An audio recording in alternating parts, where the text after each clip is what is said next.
हर पल आपके साथ। प्रदेश खुलासा, देश की बात, देश की आवाज।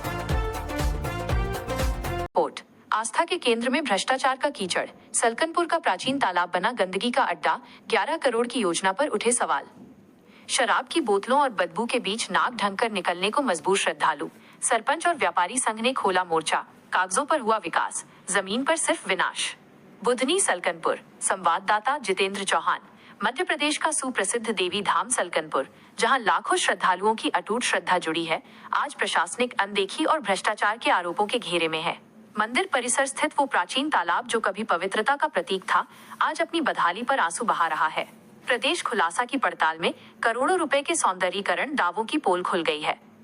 श्रद्धा के सागर में पसरी गंदगी और बदबू।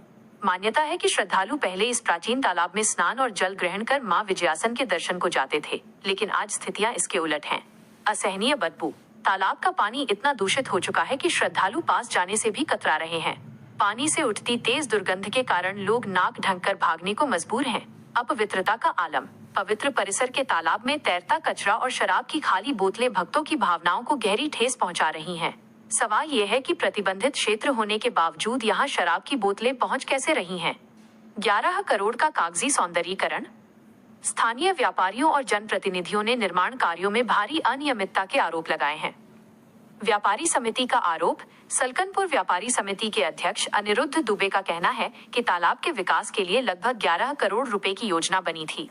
ट्रस्ट द्वारा कुछ लाल पत्थर तो लगवाए गए, लेकिन वे भी गुणवत्ता विहीन होने के कारण अपनी चमक खो चुके हैं। काम जमीन से ज्यादा कागजों पर नजर आ रहा है। सरपंच की हुंकार। ग्राम पंचायत सलकनपुर की सरपंच श्रीमती मंजू दायमा ने सीधे तौर पर भ्रष्टाचार के आरोप जड़े हैं। उनका कहना है कि सरकारी योजनाओं को पलीता लगाया जा रहा है और जिम्मेदार अधिकारी आंखें मूंदे बैठे हैं। उन्होंने इस पूरे मामले की उच्च स्तरीय जांच की मांग की है। सियासी पारा गर्म। कथनी और करनी में अंतर। कांग्रेस नेता विक्रम मस्ताल ने इस मुद्दे पर सरकार को घेरते हुए कहा कि सलकनपुर जैसे पवित्र धाम में नवरात्रि के समय भी शराब की उपलब्धता प्रशासन की विफलता है। उन्होंने कहा कि सरकार ने धार्मिक स्थलों पर शराबबंदी की बात कही थी, लेकिन यहाँ हकीकत कुछ और ही बयां कर रही है। जिम्मेदारों की कुंभकर्णी नींद।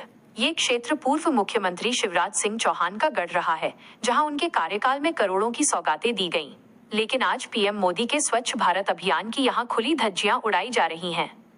आरोप है कि मंदिर ट्रस्ट कुंभकर्णी नींद सो रहा है और आस्था के इस केंद्र को बचाने के लिए कोई ठोस कदम नहीं उठाए जा रहे हैं। प्रमुख बाइट्स, प्रतिक्रियाएं। अनिरुद्ध दुबे, अध्यक्ष व्यापारी समिति। करोड़ों खर्च के बाद भी हालात बदतर हैं, जवाबदेही तय होनी चाहिए। श्रीमती मंजू दायमा, सरपंच सलकनपुर। तालाब के सौंदर्यीकरण में भ्रष्टाचार हुआ है, इसकी निष्पक्ष जांच हो। विक्रम मस्ताल, कांग्रेस नेता। सरकार की कथनी और करनी में अंतर है। पवित्र धामों की मर्यादा तार तार हो रही है। प्रदेश खुलासा की विशेष टिप्पणी। धार्मिक स्थलों का विकास केवल पत्थर लगाने से नहीं, बल्कि उनकी पवित्रता बनाए रखने से होता है। सलकनपुर तालाब की यह स्थिति न केवल प्रशासन की विफलता है, बल्कि करोड़ों भक्तों की आस्था का अपमान भी है। क्या जिम्मेदार तंत्र जागकर इस भ्रष्टाचार के कीचड़ को साफ करेगा? रिपोर्ट जितेंद्र चौहान, प्रदेश खुलासा लाइव न्यूज, बुधनी, सीहोर। पहले बताना चाहूँगी, मैं मंजू दायमा, ग्राम पंचायत सलकनपुर से सरपंच हूँ। और जो करोड़ों की लागत से जो तालाब का सुंदरकरण करा है, तो उसमें इतनी गंदगी है कि आप श्रद्धालु जो आते हैं ना वहाँ बैठ पाते हैं। और आप जाकर देखोगे तो आपको दारू के क्वार्टर तीरते नज़र आ रहे हैं। उसमें दारू लोग वहाँ पे शाम को लोग बैठते हैं, दारू पीते हैं, तो उसी में तालाब में पूरी गंदगी पड़ी हुई है। तो मैं ये कहना चाहूँगी कि इतना जो करोड़ों से रुपये लगा है, तो फिर ये तालाब की साफ़ सफाई क्यों नहीं है? नवरात्रियों में जो श्रद्धालु, जो यात्री और माँ के यहाँ तो छठ 12 महीने ही श्रद्धालु लोग आते हैं। पहले उसी तालाब का पानी अपने घर भर के ले जाते थे, नहाते थे। लेकिन आज ये कंडीशन है कि वहाँ पे ना तो लोग बैठ पाते हैं, क्योंकि पानी इतना बदबू मारता, तो श्रद्धालु कहाँ से बैठेंगे यहाँ। बस ये मेरी मांग है शासन प्रशासन से कि आप इसकी जांच करें। ठीक। मैं सलकनपुर से अनिरुद्ध दुबे, व्यापारी संघ अध्यक्ष। इसके बारे में यह कहूँगा कि 11 करोड़ कुछ लागत से 3 काम दिए गए थे, जिसमें सलकनपुर तालाब की ये स्थिति है, गटर से भी ज़्यादा बदतर कर दिया उसको। गटर समझता नहीं, जिसमें आदमी बगल से निकलने में खिंचवाता है जी। लोगों की ये स्थिति, बाहर से आदमी जब श्रद्धा लेके आते हैं ना, यार तालाब में नहा के और फिर माता रानी के हम दर्शन करेंगे जी तो उस लायक भी नहीं छोड़ा लोगों को। जी बाहर से जो दर्शनार्थी की जो श्रद्धा है ना, उनकी बिल्कुल श्रद्धाओं का खिलवाड़ हो रहा है, मन मर्जी का काम हो रहा है। तालाब इतनी गंदगी है तालाब के अंदर कि आदमी खड़ा नहीं हो सकता, इतनी बदबू आती है तालाब में से। कचड़ा, कीड़े मकोड़े, दोना पत्तल, पूरा कचरा उसी में फेंका जाता है। जी और जमीनी स्तर पे 11 करोड़ का शून्य बटा सन्नाटा है। जी अगर कायदे से जांच हो जाए तो सब पता चल जाएगा, दूध का दूध पानी का पानी। ठीक, थैंक यू।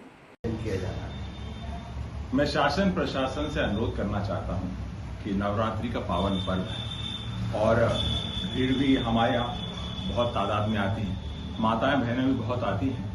हमारे क्षेत्र में दारू बहुत बिक रही है। मैं शासन प्रशासन से अनुरोध करना चाहता हूं, शासकीय दुकानें हों या अवैध दारू बेचने वाले लोग हों, उन पर कार्रवाई हो और शासकीय दुकानों को नवरात्रि के दशहरे पर्व तक बंद रखनी चाहिए। तो नर्मदा किनारे और सलकनपुर में तो दारू बेचना पीना ये सब अवैध है, तो क्या आपका कहना कि यहाँ पर मिल रही है? पर्याप्त मात्रा में मिल रही है। ये सुरक्षा का विषय है। हम एक तरफ माता बहनों का सम्मान करते हैं, नवरात्रि में हम कन्याओं का पूजन करते हैं, वहीं हमारे क्षेत्र में दारू नस्लगन से लेकर बुधनी तक हर जगह क्षेत्र में भरपूर मात्रा मिल रही है। उस पर कार्रवाई हो, भले वो वैध दुकान उसको बंद किया जाए नवरात्रि के समय। अगर अवैध बिक रही है तो ऐसे लोगों पर कड़ी से कड़ी कार्रवाई की जाए। सलकनपुर में नवरात्रि